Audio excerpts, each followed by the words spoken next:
ከሁለት ሀገሮች ጀርባ ትልልቅ ሀገራት ምናምን ይባለው ተትቶ አሁን እየሆነ ያለው ከሆነ ቦታ ወታደር ገዝተህ አንድ ሀገር ልኮ ማዋጋት በቃ ፋሽን ሆናልና እንደዛ ቀጥሏል። በጦርነት ጊዜ ሰዎች ይሰደዳሉ ከአንድ ቦታ ወደ አንድ ቦታ አንደው የገቢ ምንጭ ሆናል። ዘርፈህ በላ አይነት የገቢ ምንጭ ሆናል። ንቀቱን ነው የሚያሳየው። የእግደፍ ሰዎች የሻቢያ ሰዎች ለአብይ ያላቸው ንቀት አንድ ህፃን በቪዲዮ ያሳዩ ህፃን ልጅ መልስ ሲሰጥ አብይ ለሚናገራቸው ነገሮች ቀይቀልዳሉ። አይ እኛ ጉምቱ ፖለቲሻን የምራቃችን ዋጥ ያረገን ስለሆነ አትመጥለን ማለታቸው። ይሄ ጥምረት አለ እንዳልኩት ፋኖ ድንበር ላይ ያለ ዛ አካባቢ የኢትዮጵያ መንግስት ጎንደር ላይ ካለው ፋኖ ጋር ለመስራት በጣም ፍላጎት ያሳያል። ምክንያቱ ይሄ ይመስለኛል። የፋኖ ጉዳይ አለ፣ ቲፒኤልኤፍ አለ። አሁን ቲፒኤልኤፍ የዛታ ያለው ቲፒኤልኤፍ ሰሞኑን በምርጫ ቦርድም በምንም ኤርትራ መንግስት አለ። አይዟችሁ አይነት መልእክት እያስተላለፈ ነው። ከውጪ ደግሞ መሳሪያ ለመግዛት እየተንቀሳቀሰ ነው። ዱካን ቡድን እየላከ ነው። አልሲሲና እንትና የተነጋገሩት ንግግር ደርሶኛል አሉ ሰውየው። ምንድነው ከኤርትራ ጋር ጦርነት የሚጀመር ከሆነ ኢትዮጵያ መሳሪያ እንዳታስገባ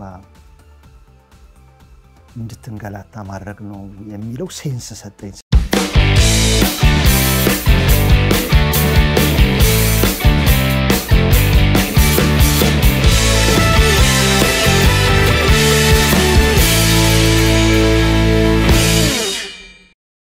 ፍሩቶይ ሰላምታችን በያላችሁበት የዓለም ዳርቻ ይድረሳችሁ። የተወደዳችሁ የአንድ አፍታ ቤተሰቦች ከአንድ አፍታ ወደ እናንተ የሚደርሰውና ከማር መኮንን ጋር በመሆን የምናዘጋጀው የአንድ አፍታ ትንታኔ ዝግጅታችን ተጀምሯል። ለተለመደው ወቅታዊ ጉዳዮች ላይ እናተኩራለን።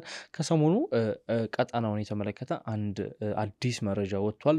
የሱዳኑን ጦርነት የሚመለከት ነው። የሱዳኑ ጦርነት ወደ ጎረቤት ሀገራት እየተስፋፋ ይገኛል። በአዝማሚያም እያሳየ ይገኛል። ከሰሞኑ በኤርትራ ድንበር ላይ የተፈጸመው የድሮን ጥቃትም ለዚህ ማሳያ ነው። የፈጥኖ ደራሽ ኃይሉ ፈጽሞታል በተባለ የድሮን ጥቃት እንግዲህ ምናልባትም የሱዳኑ ጦርነት ቀጣናውን ሊሰፋ ይችላል የሚል ጉዳይ እየተነሳ ነው። ከዚህ ጋር ተያይዞ እንግዲህ የህወሓት የፋኖን የኢትዮጵያን መንግስት የኤርትራን መንግስት አሰላለፎችና አቋሞች እናያለን፣ እንፈትሻለን። አብራችሁን ቆዩ።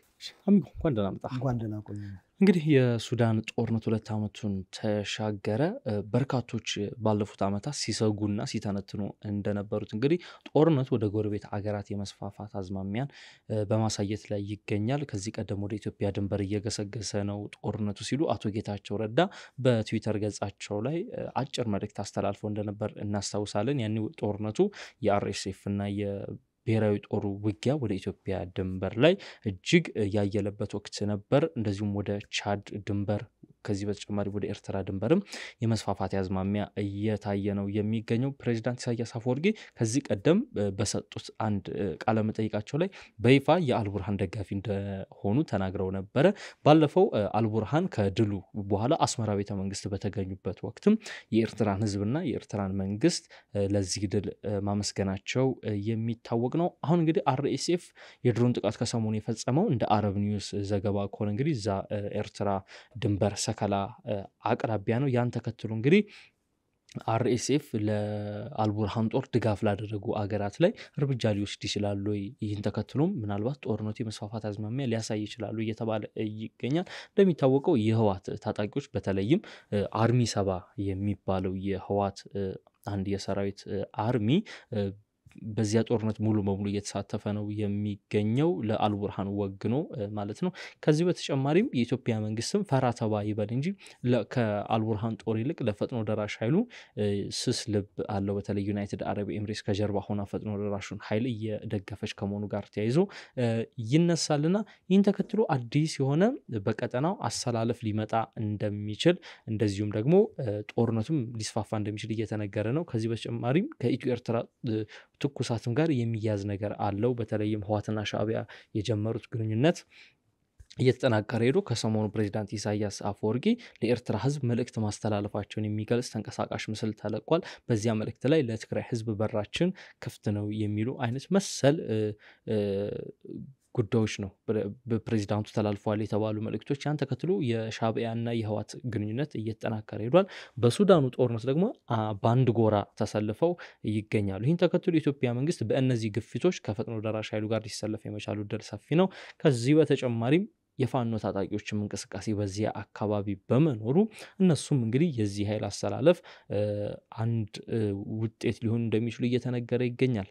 የሱዳኑ ጦርነት ወደ ኤርትራም ወደ ኢትዮጵያም ድንበር እየተስፋፋ ሊስፋፋ ይችላል የሚል ግምት አለ አለ ከዚህ ከድሮን ጥቃቱ ጋር ተያይዞ ከሱ ሳይሆን መጀመሪያ እንደተጀመረ እንግዲህ የሱዳን ጦርነት ያው ሲንከባለል ለውጡ እኩል አካባቢ ነው የመጣው 2018 በፈረንጆች እኛም ጋር 2010 አካባቢ ተሰላለ አንድ አይነት መንፈስ ነው የነበረው የዛን ጊዜ ጦርነቱ እንደተጀመረ አካባቢ ደግሞ በኋላ ማለት ነው መጀመሪያ ሁለቱ ጀነራሎች ከክልል ሲባባሉ ነበር ወይም በውስጣቸው ችግር ቢኖርም ሐምዶክን ለመጣል ወይም ደግሞ ሰላማዊ እንትና ነጻነትና አንድነት ለነጻነትና ለሰላም ፓርቲ የሚባል አለ እሱኛው ወይም ሲቪክ ማህበረሰቡን ያሰባሰበውን ፓርቲ ሲቪሊያኑን እሱ እንዳይመጣ አብረው ሲሰሩ ነበር ከጀነራል አብዱራህማን ጋር እንትና አብዱል ፈታህ ጋር ምክንያት ነበራቸው ብዙ አይነት ወንጀል ስላለ በሐሚቲም በአልቡርሃንም በኩል በዛ ላይ መከላከያ ሁለቱም ይመሩት የፈጥኖ ደራሽ ኃይልና የሱዳን አርሚ የብሔራዊ ጦሩ ይሄ ነው የማይባል በቁጥር የማይገመት ዘረፋ ስለሚያካሂዱ ይሄ ሲቪሉ መንግስት መጥቶ ፓርላማ ተቋቁሞ ተወካዮች ምናን ከገቡ እኛ ገለል ካልን የተጠያቂነት ጉዳይ ይመጣል አሁን ቲፒኤልኤፍ ላይ እንደሚታዩ አንዳንድ ጀነራሎች ላይ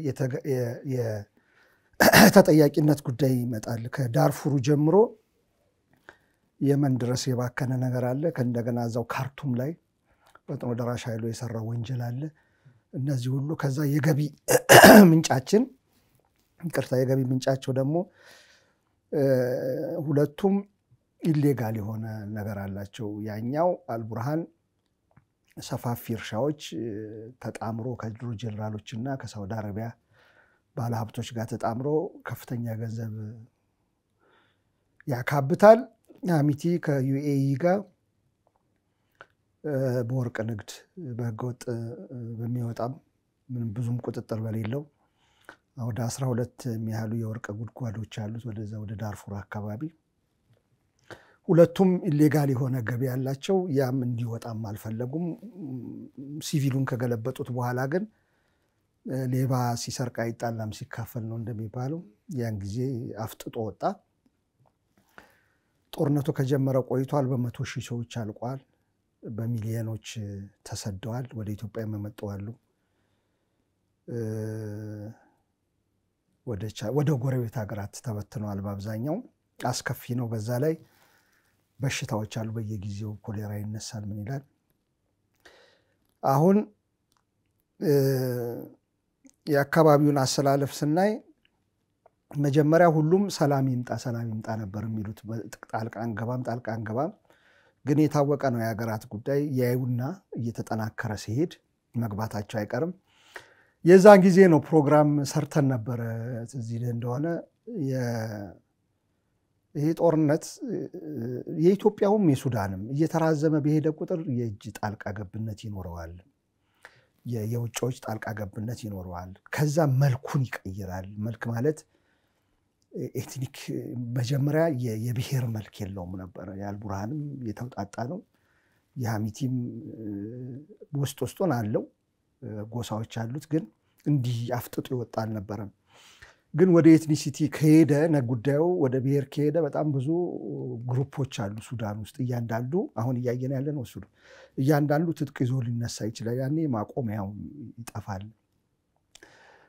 ከዛ ወደ ምስራቅ ወደ ሰሜን ምስራቅ ወይም ኤርትራ ድንበር የሚሄድ ከሆነ የኤርትራ ቢያንስ 3 ጎሳዎች አሉ በሱዳን ውስጥ የሚኖሩ አክሮስ ዘ ቦርደር የሚኖሩ እነሱ ጋር የሚመጣ ከሆነ የኤርትራ ጦር ሊገባ ይችላል። ወደ ኢትዮጵያ ወደ ገዳሪፍ ምናምን ወደሚመጣ ከሆነ ኢትዮጵያም አንድ ጊዜ እንደዚሁ በቋፍ ቆማ ነበር። ቀደም ያልኩ ጌታቸው ማስጠንቀቂያ የነበረው የዛን ጊዜ ነው። እያልን አወራን። ያን ጊዜ የተራዘመ በሄደ ቁጥር ጣልቃ መገባቱ አይቀርማል። ጣልቃ ተገብቷል። ቅጥረኛ ቡድኖች ይዋጋሉ እዛ በሚያስደንቅ ሁኔታ። የውጭ ሀገር ቅጥረኞችም የዚሁ የአፍሪካ ሀገራት በጣም ብዙ የሚያስደንቅ ነው። ምን አይነት አጥኚዎች አሁን ያን ፓራዳይም የዱሮውን ይሄ የሁለት ሀገራት የሚዋጉት ከሁለት ሀገሮች ጀርባ ትልልቅ ሀገራት ምናምን የሚባለው ተትቶ አሁን እየሆነ ያለው ከሆነ ቦታ ወታደር ገዝተህ አንድ ሀገር ልኮ ማዋጋት በቃ ፋሽን ሆኗልና እንደዛ ቀጥሏል። እዚህ ጋር የወታደሮች ሽያጭ ላይ ከሳምንታት በፊት ይመስለኛል ያኔ መከላከያ መቀሌን የተቆጣጠረ ጊዜ ያኔ የነበረው የትግራይ ጊዜያዊ መንግስት የመቀሌ ከንቲባ የነበሩት አታክልቲ ፌስቡክ ገጻቸው ላይ አንድ ነገር ጽፈው ነበር። ከሰሞኑ አይ ቲንክ ሳምንት አለፈው መሰለኝ የህዋት ታጣቂዎች አዳዲስ የትግራይ ወጣቶች እንግዲህ ተመልምለው ለውትድርና በሱዳን ጦርነት እንዲሳተፉ እንግዲህ እየተሸጡ ነው የሚል ፖስትም አጋርተው ነበር። እሱም እንዳንድ መረጃ አይቀርም። ሳውት ሱዳን በቋፍ ያለ ሀገር ነው። አሁን ሁለቱ ማቻርና ሳልቫኪር በቁም እስር ናቸው። ማቻር ነገ ከነገ ወዲያ የሚፈነዳ ነገር ነው። በጦርነት ጊዜ ሰዎች ይሰደዳሉ ከአንድ ቦታ ወደ አንድ ቦታ። አንዱ የገቢ ምንጭ ይሆናል። ዘርፈህ በላ አይነት የገቢ ምንጭ ይሆናል። ሰው ቁጭ ብሎ ከሚሞት በጦርነት ጊዜ መሳሪያ ታጥቆ ያገኘውን እየዘረፈ መብላትን ይመርጣል። ስለዚህ ቅጥረኛ ለመሆን ይመቻመቻል። መንገዱ ሁሉ ክፍት ነው የሚሆነው። ስለዚህ ከትግራይ ተሰደዳል። ከሱዳን ጦርነት ከደቡብ ሱዳን የሚመጣል። ኤርትራውያንም አሉ እዛ፣ ኢትዮጵያውያን አሉ፣ በገፋሉ። ለዛ ነው በቀደም ደቡብ ሱዳኖችን የገደሏቸው። ካርቱም ሲቆጣጠሩ የደቡብ ሱዳን ታጣቂዎችን የገደሉ። አብራችሁ ከቡርሃን ጋር ተሰልፋችሁ ትወጋላችሁ። እዛ ውስጥ የኒጀር ወታደሮች አሉ። በቃ እንደዚህ ነው። አካባቢው ቀውስ ሲገጥመው ከያንዳንዱ ቦታ እየመጣ በቀላል ገንዘብ ወይም ደግሞ መሳሪያ ይዛሃል የቡቲ የሚሉት አለ። ይሄ የጦርነት ሰለባዎችን እየተካፈሉ መሄድ ዘረፋ ማለት ነው። እሱን እየተካፈልክ ትኖራለህ ሲባል ሁሉም ይገባበታል። ሰላም ነው ይሄን ሁሉ የሚያረጋጋው። እና አሁን የምናየው አካባቢው ቅድም እንዳነሳው አንተ የሃሚቲ ሰከላ አካባቢ መደብደብ ጀምሯል። አሁን በእኔ ግምት ጦርነቱን ማስፋት የሚፈልግ አይመስለኝም። ሌላ ሀገር ጋር መግባት ወይም ኤርትራ በቀጥታ መግባት የሚፈልግም አይመስለኝም። የወታደር አዋቂዎች ውትድርና አዋቂዎች ሊተነትኑት ይችላሉ። ግን ብዙ በአንድ ጊዜ ብዙ ግንባር መክፈት አዋጭ አይደለም። የአልቡርሃን ምትራሱ ከባድ ነው። አሁን ሰሞኑን ስናይ የነበረው ምናልባት ማሰልጠኛ ጣቢያዎች፣ መጠለያዎች ምናምን ሊኖሩ ይችላሉ እዛ አካባቢ። የኤርትራ ጎሳው ወይም ደግሞ የኤርትራ ጎሳዎች ብቻ ሳይሆኑ በሰሜን ምስራቅ በኩል ያሉ እስከ ፖርት ሱዳን ድረስ ያሉ ቅዋሜ ያላቸው የሱዳን መንግስት ላይ የውክልና ቅዋሜ ያላቸው ብዙ ጎሳዎች አሉ። እነሱን ድሮም ሳዋ ታሰለጥን ነበር ኤርትራ፣ በክፉ ጊዜ ልትጠቀምበት ማለት ነው። የምጠረጥረው እነሱ አካባቢ ነው አሁን የድብደባ የሚካሄድ ያለው እንጂ ፉል እንትን ከኤርትራ ጋር ኢንጌጅ ማድረግ አሁን ለሃሚቲ የሚያዋጣ አይደለም። ውስጡን ግን የታወቀ የትግራይም ሰዎች አሉ ይሳተፋሉ፣ የኤርትራም ሰዎች አሉ አሰልጥኖ ይልካሉ። ልክ እንደ ዩኤ መሳሪያ ምናምን እንደምትሰጠው በውስጥ ለውስጥ ሁሉም ሀገራት ይሳተፉበታል። ፉል ፍሌጅ የሆነ ግን ጦርነት ከአገር ጋር መግጠም በአሁን ሰዓት ማዋጫ የሆነው ለሃሚቲ ብዬ አስባለሁ። ግን ያው እንደዚህ ድንበር አካባቢ ላይ እንደዚህ አይነት ጥቃቶች ከፈጸሙ እንደ ትንኮሳ ሊቆጠር ይችላል። እየበዛ ከሄደ አሁን ሁለቱም ነው እንግዲህ የማይፈልጉት መጀመሪያ ጦርነት መግባት ማንም እንትን አይደለም። በተለያየ አቅጣጫ ጦርነት መግባት ለማንም አዋጪ ስለማይሆን ኤርትራ አሁን ኢትዮጵያን ነው እንጂ የምትጠብቀው ሱዳን ላይ ጦርነት መክፈት አትፈልግም። እየበዛ ግን ከሄደ ወደ ኢትዮጵያ ድንበርም ያለው ጉዳይ እየበዛ ከሄደ በዚህ በኩል የቲፒኤልኤፍ ቡድን አለ፣ በዛም በኩል የቲፒኤልኤፍ ቡድን አለ ሱዳን ውስጥ የሚዋጋ ከሱዳን የተወሰነው ቡድን እየመራ ወደዚህ የሚመጣ ከሆነ ፋኖም አለ በዛ በኩል የኢትዮጵያም ጦር አለ በሱዳን ድንበር በኩል ልክ ዘ ሴም ቲንግ በሰሜኑም በኩል በኤርትራም በኩል እንደዚሁ እየበዛ የሚሄድ ከሆነ ጦርነቱ ወደዛ እየተስፋፋ የሚሄድ ከሆነ ድንበር መሻገሩ አይቀርም መቼም ቢሆን የዛን ጊዜ ማቆሚያ ያጣል።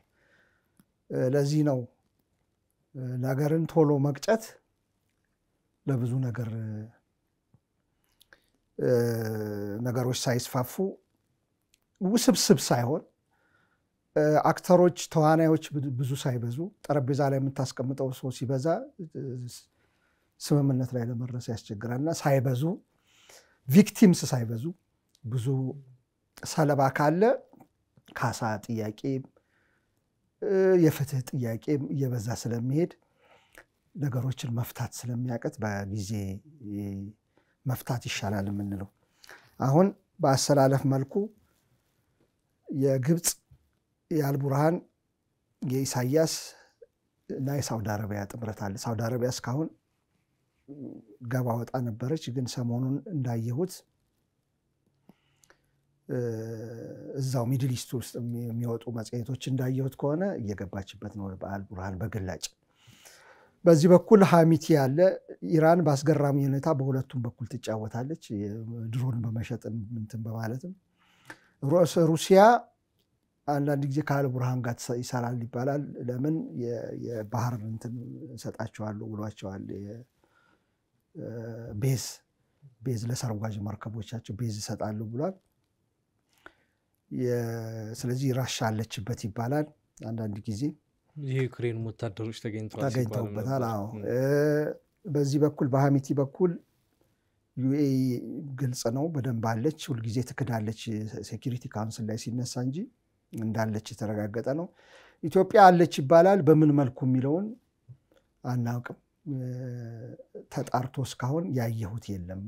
በዓለም አቀፍ ተቋማትም በዚህ በአፍሪካ አካባቢ የሚወጣ አላየሁም። ለምሳሌ የአፍሪካ ኢንተለጀንስ እንዲሁ እያነፈነፈ የኢንተለጀንስ ስራ ይሰራል፣ ግን ይሄን ሲናገር ሰምቼ አላውቅም። ግን ተገፍታ ልትገባ የምችልበት እድል የለም። በተለይ አሁን እንደዚህ አይነት ጥምረቶች የማይቀር ነው። በቀውስም እንትን የሚል ከሆነ ለኢትዮጵያ ህልውናም ለኢትዮጵያ አንደኛ የድንበር ጉዳይ አለ፣ ያልተፈታ ጉዳይ አለ። ሁለተኛ የኤርትራና የቲፒኤልኤፍ መጣመርና መጠናከር እና ሶስተኛ ጥምረት መፍጠር ለኢትዮጵያ ስጋት የሚሆንበት ጊዜ ይመጣል። አሁን በቅርብ ሊመጣ ይችላል። እሱ አሁንም ተፋጠጥ አለ። ቲፒኤልኤፍ እየዛተ መግለጫ እያወጣ ነው። እነዛ በኤርትራውያኑ በእንትን ደረጃም ቢሆን በተዋናዮች ናቸው፣ በሙዚቀኛም ደረጃ ቢሆን ዲፕሎማሲውን እያጣደፉት ነው። ኮሜዲያን ነው መሰለኝ ባለፈው የመጣው አክቲቪስቶች። አዎ አንዲት ኤርትራዊ ስቲል ሰምቻታለሁ። ሄለን መለሰ ኮንሰርት ማቅረብ አይደለም ሌላ እንትን ላይ ቀርባ ሾው ላይ አይ አስተያየት ስትሰጥ ማለት ነው። ያየሁት ምንድነው ንቀቱን ነው የሚያሳየው። የህግደፍ ሰዎች የሻቢያ ሰዎች ለአብይ ያላቸውን ንቀት አንድ ህፃን በቪዲዮ እያሳዩ ህፃን ልጅ መልስ ሲሰጥ አብይ ለሚናገራቸው ነገሮች ይቀልዳሉ። አይ እኛ ጉምቱ ፖለቲሻን የምራቃችን ዋጥ ያረገን ስለሆነ አትመጥለንም ማለታቸው ነው።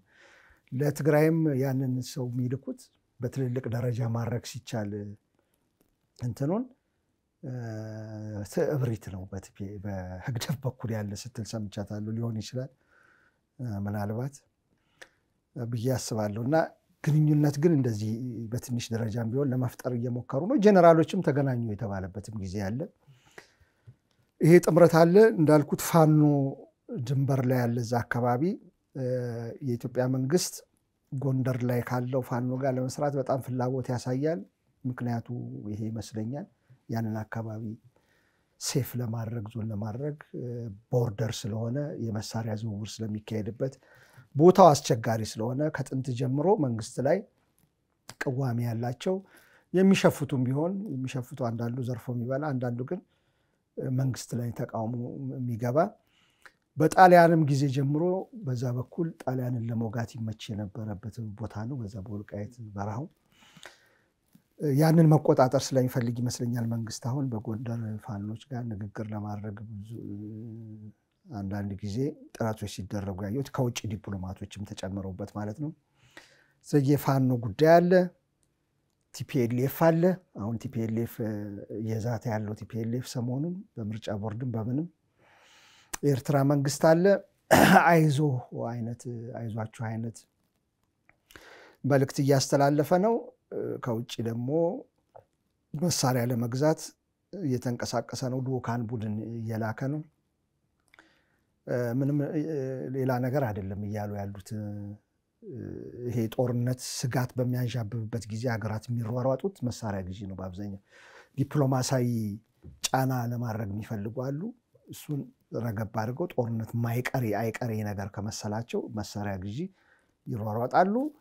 ግብፅም ባለፈው ጊዜ ስንሰራ ጅቡቲ መጥቶ ነበር አልሲሲ። እኔ ከዚህ በላይ ምን ሊያደርጉን ይችላሉ? እቃችንን እየበረበሩ ማየት፣ ማንገላታት፣ ሰዎቻችንን ማባረር፣ መኪኖቹን ማሰለፍ፣ ወረፋ ማስጠበቅ ብዙ ነገር አድርገዋል። በነፃ ውሃ እየሰጠን ምን እያባበልን ቆይተናል። ምን ሊያደርጉን ይችላሉ ብዬ ነበረ። አንድ የጅቡቲ ተቃዋሚ ፓርቲ ሰው በትዊተር ላይ ከካናዳ ሲያወሩ የሰማሁት ምንድነው አልሲሲና እንትና የተነጋገሩት ንግግር ደርሶኛል አሉ ሰውየው። ምንድነው ከኤርትራ ጋር ጦርነት የሚጀመር ከሆነ ኢትዮጵያ መሳሪያ እንዳታስገባ እንድትንገላታ ማድረግ ነው የሚለው ሴንስ የሰጠኝ ለምን መሰለ? አርጋ ታውቃለች እንደዚህ በተደጋጋሚ ጅቡቲ ከሶማሊያ ጋር ጦርነት ሲደረግ ሆን ብለው መሳሪያ ሲከለክሉ ነበር። ዘግተውብን ነበር መሳሪያ እንዳይገባ ሲፈልጉ። ደርግ ራሽን የጀመረው ይዛኔ ነው። በየቀበሌው ምግብ አገዱ፣ ምን አገዱ እንዳይገባ። ከዛ ስኳርና እንትን እየተሰፈረ ተጀምሮ በዛው በደርግ ዘመን የተጠናቀቀው እያገዱ አቅተው ነው። ስለዚህ ከኛ በተቃራኒ ያለ ኃይል ሞቢላይዝ በተለይ ሶማሌዎች ግማሹ ሶማሌ ነው የእንትን ህዝብ ከነሱ ጋር ችግር በተፈጠረ ቁጥር ምን ያደርጋሉ? ያግዱናል፣ መሳሪያ ያግዱናል። በተደጋጋሚ ከኃይለ ሥላሴ ጊዜ ጀምሮ ታይቷል ይሄ እንትን እና ለምን አልሲሲ የመጣበት አንድ ምክንያት ሊሆን ይችላል ብዬ አሰብኩኝ። ምናልባት ከኤርትራ ጋር ከተጀመረ ኢሳያስ ያው አናግሮ ሊብሏቸው ሊሆን ይችላል። ከጅቡቲ ጋር ጥሩ ስላልሆነ ያንን ሊሉ ይችላሉ። ይሄንንም የኢትዮጵያ መንግስት ማሰብ አለበት። ጦርነት የሚያስብ ከሆነ በደንብ አድርጎ ሊገነዘቡ ይገባል። ያጡታል ብዬ አላውቅም። ውጭ ጉዳይ ሚኒስትር ያሉ ሰዎች እድሜያቸው እዛ ያሳልፉ ሰዎች ብትጠይቃቸው ሊነግሩ ይችላሉ። መቼ ጅቡቲ ከመድኃኒት ጀምሮ ከእህል አቅርቦት ጀምሮ ከዱቄት ጀምሮ እስከ መሳሪያ ማገድ ድረስ አርጋን ታውቃለችና ይሄም ሊሆን ይችላል አለ እና አሰላለፉ እንደዚህ ነው። ግብፅ፣ ሳውዲ አረቢያ አለች። ከሚድል ኢስት ሲመጣ አልቡርሃን አለ፣ የቲፒኤልኤፍ ቡድን አለ፣ ኤርትራ አለ። በዚህ በኩል የፋኖ ጉዳይ አለየለትም። የጌታቸው ቡድን አዲስ የተመሰረተው ቡድን ደጋፊዎች ይኖሩታል ትግራይ ውስጥ እስከ ፌደራል መንግስት ጋር ይመስለኛል። እዛው ትግራይ ውስጥም ደግሞ የተደራጀ ታጣቂ ቡድን አለ። ጀነራል ምግበይ እነዚህን ኃይሎች ማጥፋት አለብን ብሏል። አሁን በትጥቅ መንቀሳቀስ የጀመሩት ታደሰ ወረደ ያኔ ያላቸው ታደሰ ወረደም አሁን ከሰሞኑ ጀነራል ምግበይም ደግሞታልና እሱም ታጣቂ ቡድን ነገ ጠዋት ላይ ምናልባትም በቀጣናው አሰላለፍ ውስጥ ሊገባ የሚችል ነገር አካባቢው በቃ እንደዛ ሆኗል። የቱጋ እንትኑ እንደተበላሸ ፖለቲካው እንደተበላሸ ጥናት ይጠይቃል። ትራንዚሽኑን ጀምሮ ነው የተበላሸው ማለት የፈላው ታጣቂ ቡድን ፈላ ማለት ይቻላል አሁን እዚህ አካባቢ ይሄ ለፖለቲካል ሳይንስ ወይ ኢንተርናሽናል ሪሌሽን አካባቢውን ለሚያጠኑ አፍሪካ ቀንድ ለሚያጠኑ በጣም የቤት ስራ የሚሆን አንድ ሀገር በተለይ አሁን ሁለት ሀገራትን በላቸው ሱዳንና ኢትዮጵያ ውስጥ የለውጥ መንፈስ መጥቶ ለውጡ የተያዘበት መንገድ አሁን ያለንበት ደረጃ አድርሶናል ስለዚህ what went wrong along the way ምንድነው የተበላሸው የሚለው ነገር ለአጥኞች ለእንትን መተው አለበት እኛ ልናወራ እንችላለን የተወሰኑ ነጥብጣቦች ዛምዛ ግን በደንብ መሰራት የሚፈልግ ነው ፋክተሮቹን በደንብ መሰራት የሚፈልግ ነው ለምን ይሄ ጉዳይ ተመልሶ ይመጣል ከተወሰነ ዓመት በኋላ ፓተርኑን ነው ምነግር ኢትዮጵያ ውስጥ ለውጥ ሲመጣ ያድግ ሲገባ ሶማሊያ ውስጥም ለውጥ ነበር አንድ 4 ወር ነው ልዩነቱ በነገራችን ላይ ኢትዮጵያ ኢህአዲግ ሲገባ ከ4 ወር በኋላ የሶማሊያ መንግስት ደግሞ እንትን አለ የተያያዙ ናቸው ነገሮች ሱዳን ላይ ለውጥ እንትን ሲመጣ ኢትዮጵያ ውስጥም እንደዛ አይነት መንፈስ መጣ ሲወጡ አንድ ላይ ነው የወጡት ሁለቱ ገሸሽ ያሉት ቲፒኤልኤፍ እና አልበሽር ማለት ነው እነዚህ ኢንተርሊንክድ ፋክተሮች አሏቸው ወይ ከዛ ለውጡን የያዙት ሰዎች ምን ቢያረጉ ነው ወደዛ የመጣ ነው ስቴብል መሆን ያቃተው አካባቢው ሰላም መሆን ያቃተው እጅግ ለቁጥራቸው የበዛ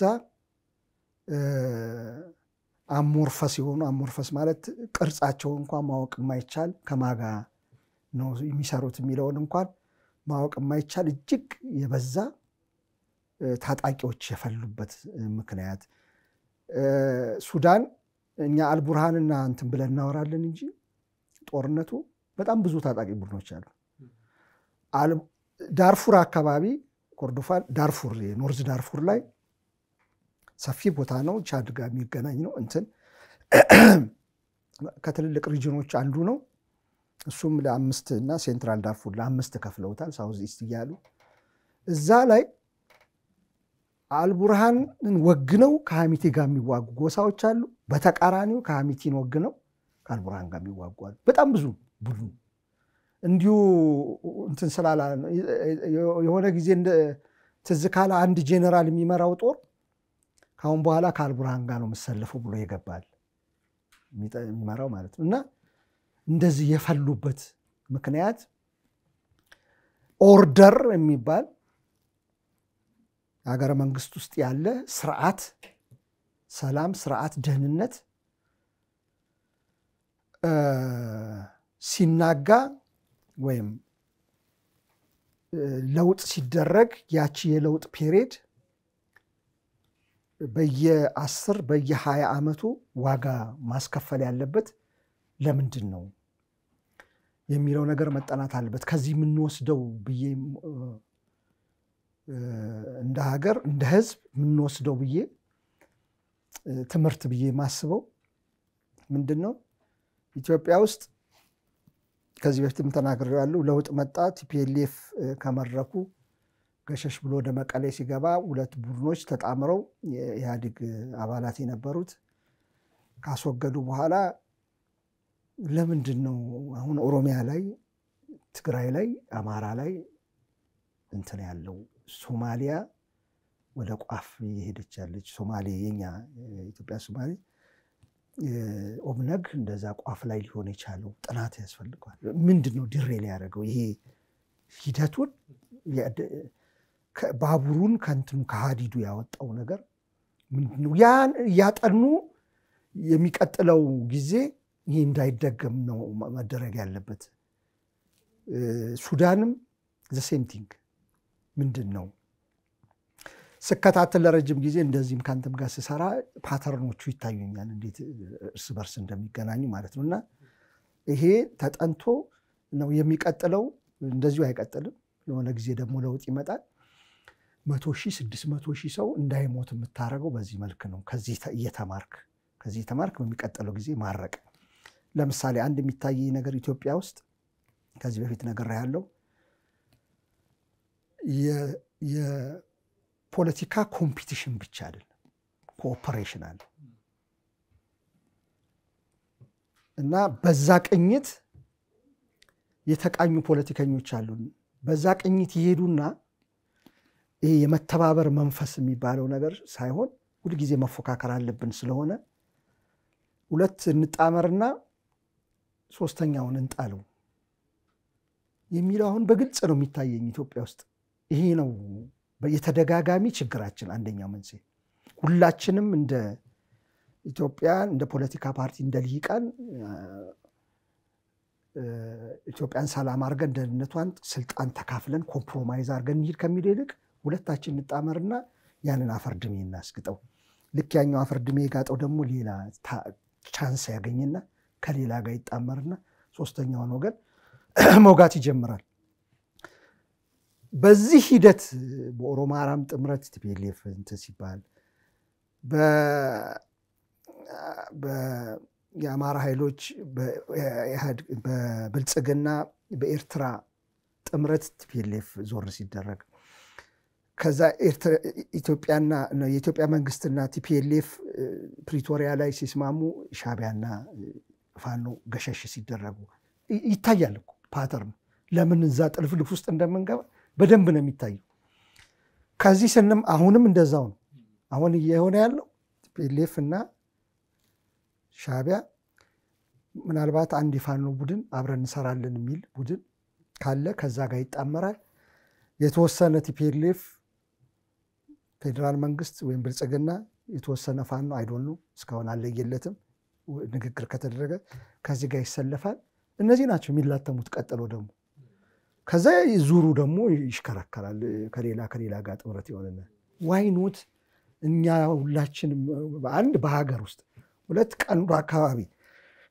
አብረን ብድግ የምንልበትን ነገር ኮኦፐሬሽን የምንል እሱን ነገር ለምን አናስብም የሚል ነገር የለውም ፖለቲካችን እና ይሄ ነገር መሆን ያልከው ያሰላለፍ ጥምረት በተለይ እየፈረሰ ከእንደገና የሚጣመረው ነገር ወደዚህ መንፈስ ካልገባ ቀጥሎ ጦርነት ስጋት አለ ይሄ ጦርነት ሳይካሄድ ቢቀር እንኳን ኔክስት ታይም ታያለ ደግሞ ሌላ ጦርነት በዚሁ አንዱን ድባቅ እንምታው እናግልለው በሚል ፖለቲካ ኢንክሉሲቭ ካልሆነ የሁሉንም ድምጽ ካልሰማ ሁሉም ፊቱ ካልታየበት ትኩረት ከተነፈገው የሚመጣው ነገር ይሄ ነው አንዱን ኤክስክሉድ አድርገ መራመድ አይቻልም በተለይ ብዝሃ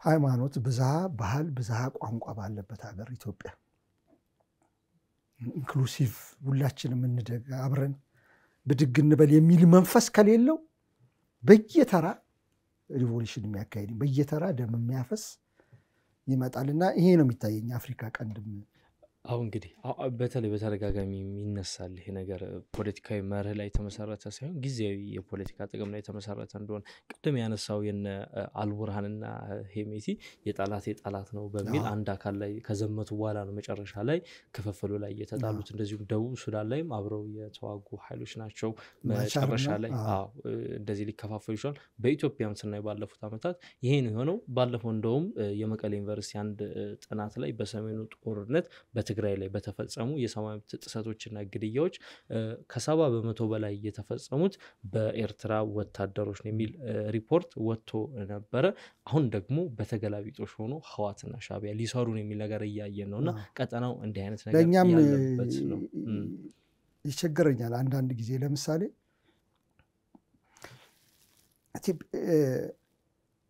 ቲፒኤልኤፍ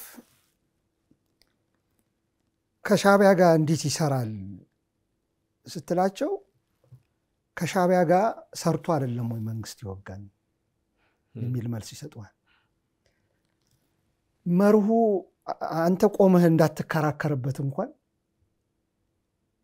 በጣም ይቸግራል አርጊው ለማድረግ እንትን ማለት ነው በመርህ የተመሰረተ ግን ረጅም ቢሆን ለኛም ይመቸን ነበር እንትን ለማለት ግልብጥ ሲል በአንድ ጊዜ ክርብት ብሎ ከዛ በዓለም አቀፍ እንትን በ10 ጊዜ የኢትዮጵያ ስምንት ላይ ሲነሳ ምንድነው ሴኩሪቲ ካውንስል የኤርትራ ኃይል እንደዚህ አድርጓል የኤርትራ ኃይል እንደዚህ አድርጓል ትግራይ ላይ ካሉ በኋላ እንዴት እናንተ ታዲያ ከኤርትራ ጋር ትጣመታላችሁ? አይ ዋና እንዳውም ስቦ ጠርቶ ያስገባብን እንትን አይደለም እንደዚህ አይነት አለው።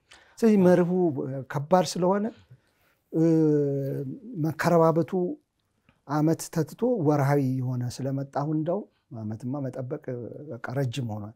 በጣም በወር ውስጥ መንከረባበቱ በጣም ስለሆነ ለኛም ይቸግረናል ማለት ነው። ጨራውን ለመያዝ ነገርየው ያስቸግራል። አሁን እንግዲህ በመርህ የለሽ ጥምረቶችና አጋርነቶች የሚፈጠሩበት ቀጠና ነው። አሁን ደግሞ የሱዳን ጦርነት እንግዲህ እያየለ አድማሱንም የማስፋት አዝማሚያ ማሳየቱን ተከትሎ እንግዲህ የኢትዮጵያን ኤርትራን የቲፒኤልኤፍ የፋኖ ታጣቂዎችን የፌዴራል መንግስቱን አቋቋም ወዴት ሊሆን ይችላል የሚል ነገር ሻገር ብለን የመካከለኛው ምስራቅ ሀገራትንም እዚህ ውስጥ ጨምረን ተመልክተናል። ጅቡቲም በዳርዳር ተለመመልከት ሞክረናል። እንግዲህ አሚጎ የዛሬውን የቀጠናው ጉዳዮች ላይ ያተኮረን ዝግጅት እዚህ ላይ እንቋጭ። የተወደዳችሁ የአንድ አፍታ ቤተሰቦች እንግዲህ የዛሬው የአንድ አፍታ ትንታኔ ዝግጅታችን ይህን ይመስል ነበር። አብራችሁን ስለቆያችሁ ስለዘለቃችሁ እጅግ አድርገን እናመሰግናለን። መልካም ቆይታ